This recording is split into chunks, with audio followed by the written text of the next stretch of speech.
مالک میں، تو وہ جہاد کی صورت ختم ہو گئی تو پھر مجاہدے کی اور شکلیں پیدا کی گئی ہیں جو ہمارے صوفیہ نے پیدا کی ہیں۔ اس میں یہ کہ مقصد تو ہے وہی ان کا کہ تزکیہ نفس ہو جائے، لیکن یہ طریقے مسنون نہیں ہیں۔ ہمیں تزکیہ نفس کے لیے جو مسنون طریقے ہیں جو حضور صلی اللہ علیہ وسلم سے ماثور ہیں انہی کو اختیار کرنا چاہیے، اور جہاد فی سبیل اللہ کے ذریعے ہی سے مجاہدہ نفس کرنا چاہیے۔ البتہ تصوف کا جو اصل موضوع ہے، ہدف ہے، وہ درست ہے، غلط نہیں۔ محمد عرفان صاحب،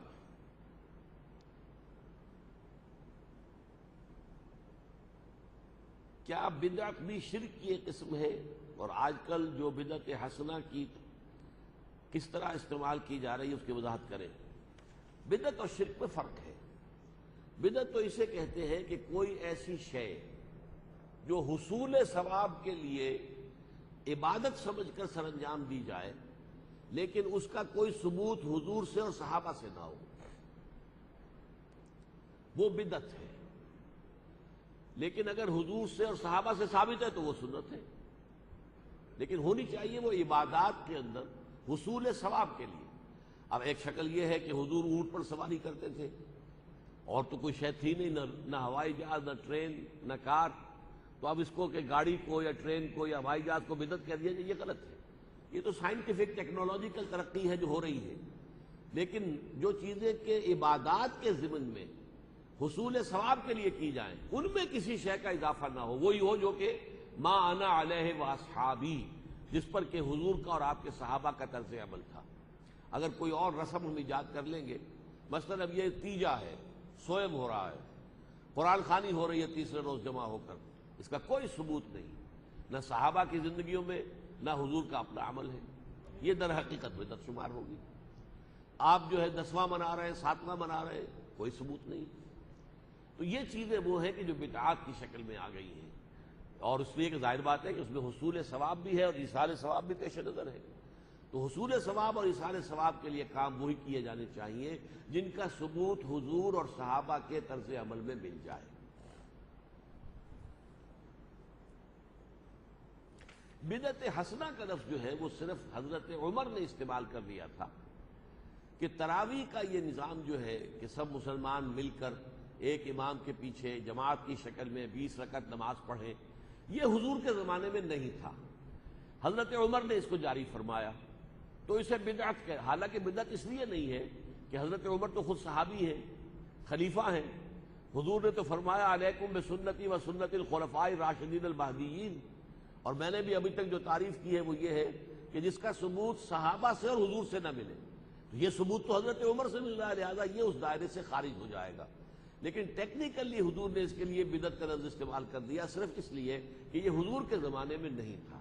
لوگ اپنے طور پر جو ہے نمازیں پڑھتے تھے، رات کو قیام اللیل کرتے تھے، مختلف لوگ جو ہے مختلف اوقات میں، حضور صلی اللہ علیہ وسلم کا بھی معاملہ یہی ہے۔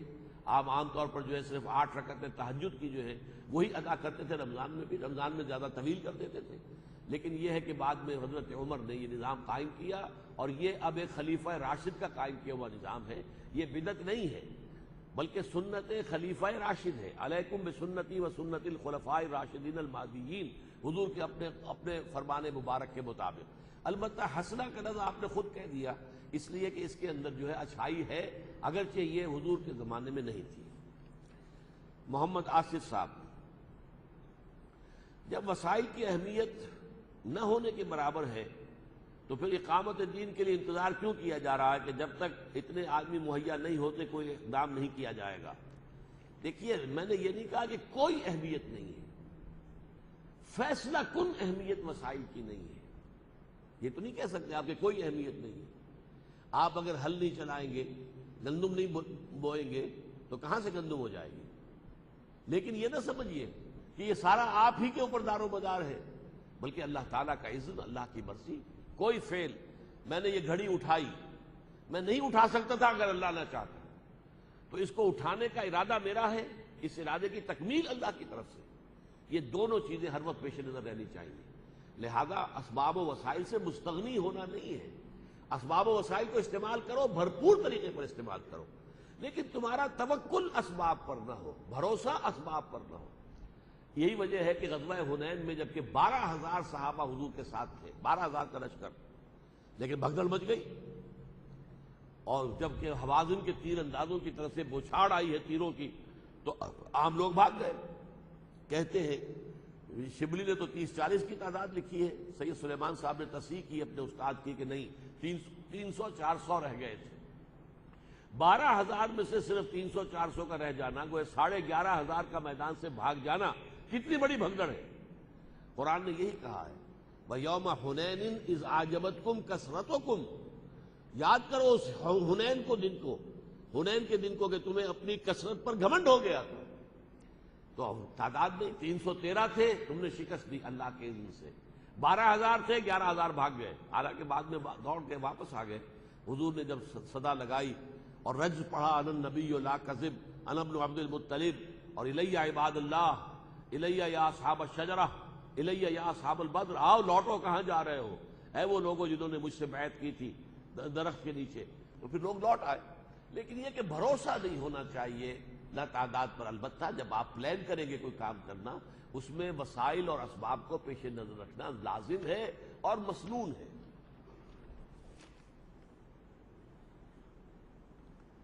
جن اعمال سے انسان نے توبہ کر لی ہے کیا وہ بھی اعمال نامے میں موجود ہوں گے؟ بس اس کے بارے میں میں یقین کے ساتھ کچھ نہیں کہہ سکتا، اس لیے کہ اقرا کتابک جو ہے ہو سکتا ہے کہ وہ ہمیں علیحدگی کے اندر دکھا دیا جائے، اللہ تعالیٰ جو ہے وہ بعض لوگوں کا صرف سرسری سا ہی معاملہ کرے گا، تو اس کے مختلف احوال اور کیفیات آتی ہیں، یہ ساری تفاصیل تو در حقیقت وہیں جا کر معلوم ہوگی۔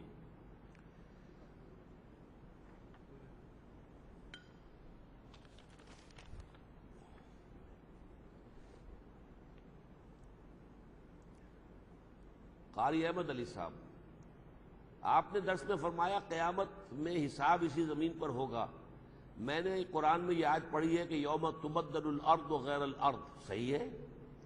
ہم قیامت میں زمین کو تبدیل کر کے دوسری زمین لائیں گے؟ نہیں، ہم زمین کو بدل دیں گے اس کے سوا، غیر الارض یعنی زمین کی شکل بدل دیں گے۔ یہ ضروری نہیں کہ اس زمین کو ہٹا کر کوئی اور زمین لائیں، زمین ہی کی والسماوات، اور آسمانوں کو بھی، یعنی حیت بدل جائے گی۔ وہ زمین جو ہے قاعن صفصفا، یہ زمین جو ہے اس میں نہ کوئی اونچائی ہوگی، لا عوج فیہا ولا امتا، نہ کہیں کوئی اونچا ٹیلا ہوگا، نہ پہاڑ ہوں گے، بلکہ قاعن صفصفا یہی زمین کر دی جائے گی۔ اذا الارض مدت والقت ما فیہا وتخلت، یہ ہوگا، لیکن یہ ہے کہ زمین یہی رہے گی، البتہ اس کی شکل اور حیت بدل جائے گی۔ اس آیت سے ثابت ہوا کہ زمین قیامت تبدیل کر کے دوسری زمین، نہیں دوسری نہیں بلکہ زمین کی شکل بدل دی جائے گی، جس سے وہ کچھ اور نظر آئے گی۔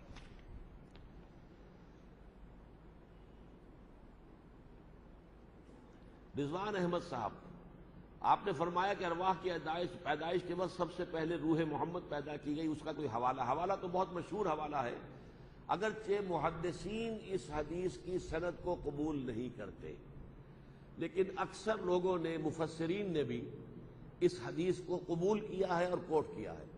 اول ما خلق اللہ نوری، اللہ نے سب سے پہلے جو شے پیدا کی وہ میرا نور، یعنی میری روح۔ نور چونکہ یہ روح جو ہے نورانی ہے، فرشتے بھی نورانی ہیں، نور سے پیدا کیے گئے، اور یہ ارواح انسانیہ بھی نورانی ہے، نور سے پیدا کی گئی ہے۔ تو اس میں کون سے حرج کی بات ہے، کون سی مشکل بات ہے یہ ماننے کی کہ سب سے پہلے حضور کی روح مبارکہ جو ہے، روح پر فتو پیدا کی گئی ہو، واللہ عالم، اور میں اس کا قائل ہوں۔ ڈاکٹر انوار احمد صاحب،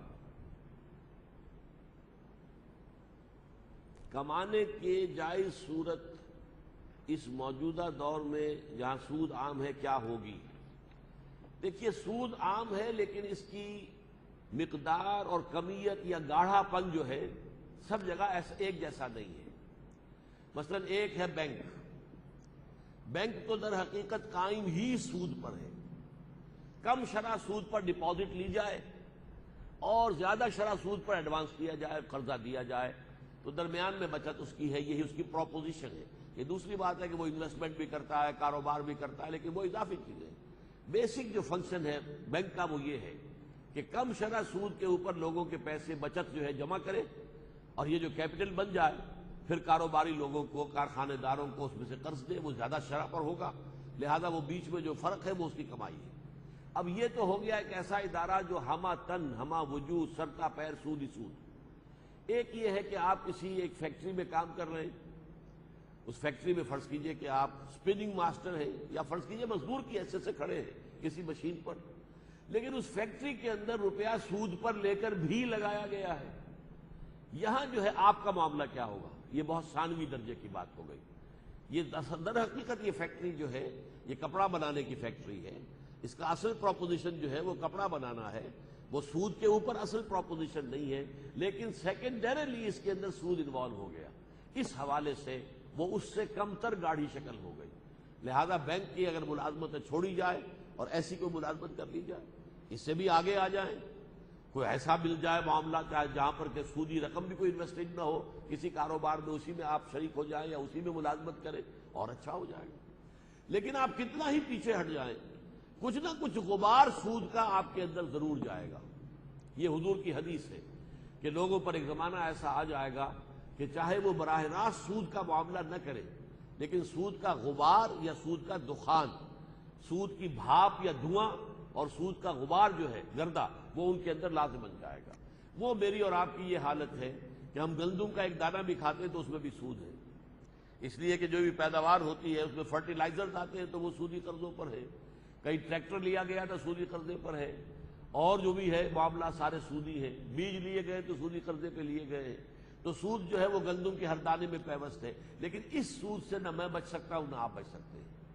یہ جو میرے اندر اور آپ کے اندر پولیوشن جا رہی ہے، گندگی جا رہی ہے سود کی، اس کا پھر کفارہ یہ ہے کہ جو توانائی بھی مجھے حاصل ہوئی ہے اس گندم کے کھانے سے، میں اس کا اکثر و بیشتر حصہ صرف کر دوں اللہ کے دین کو قائم کرنے کی جد و جہد میں، تاکہ ایک معاشرہ ایسا قائم ہو جائے کہ جس میں سود سرے سے موجود نہ ہو۔ اس کے لیے جد و جہد کریں گے تو ہماری یہ کوتاہی جو ہے اس کا ازالہ ہو جائے گا۔ محمد شاہد صاحب، سورہ کہف کے مضامین کے اعتبار سے انسانی نفسیات اور اس کی پستی کو واضح کیا گیا ہے۔ مال اور اولاد کے حوالے سے اس ضمن میں میرا سوال یہ ہے کہ فطرت اور جبلت میں کیا فرق ہے؟ بڑا پیارا سوال ہے یہ۔ دیکھیے، عام طور پر ہم لفظ فطرت ہی استعمال کرتے ہیں، جبلت تو بہت شاذ استعمال ہوتا ہے، لیکن یہ بالکل صحیح استعمال کیا گیا یہاں پر۔ جبلت ہماری جو ہے وہ اینیمل انسٹنکٹس کا نام ہے، فطرت ہمارے روحانی وجود کے تقاضے ہیں۔ فطرت ہماری بہت اونچی ہے، فطرت اللہ التی فطر الناس علیہا، یہ فطرت جو ہے اسے تو اللہ اپنی طرح منسوب کر رہا ہے، جیسے روح انسانی کو اپنی جانب منسوب کرتا ہے۔ یسألونک عن الروح قل الروح من امر ربی، یہ تمہارے رب کا امر ہے۔ تو روح جو ہے اس کے جو تقاضے ہمارے اندر ہیں وہ فطرت ہے، فطرت کے تقاضے ہیں، اور ہمارا جو حیوانی وجود ہے اس کے جو تقاضے ہیں وہ جبلت ہے۔ جبلت وہ ہے جس کو کہ فرائڈ کہتا ہے ایڈ یا لیبیڈو، ہمارے اینیمل انسٹنکٹس جو ہے وہ جبلت ہے، اور فطرت ہے روحانی تقاضے۔ سوال کا جواب ابھی ممکن نہیں تو برائے مہربانی سوال کے جواب پوسٹ کے ذریعے دے دیا جائے۔ نہیں، میں نے تو آپ کے سامنے عرض کر دیا ہے۔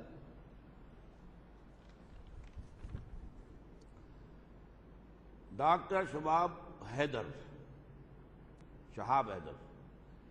کیا یہ بات صحیح ہے کہ کوئی بھی شخص اللہ کی رحمت کے سوا جنت میں داخل نہیں ہو سکتا چاہے کتنے بھی اعمال صالح اس نے کیے ہوں؟ تو ایسی حالت میں اعمال صالح کی حیثیت کیا رہ جاتی ہے؟ دیکھیے، دونوں چیزیں اپنی جگہ صحیح ہیں۔ صرف اپنے اعمال کی بنیاد پر جنت میں ہم نہیں جا سکیں گے جب تک کہ رحمت خداوندی دستگیری نہ کرے۔ یہ اس درجے درست ہے کہ جب حضور نے یہ بات فرمائی تو کسی صحابی نے حضور سے پوچھ لیا کہ حضور کیا آپ بھی؟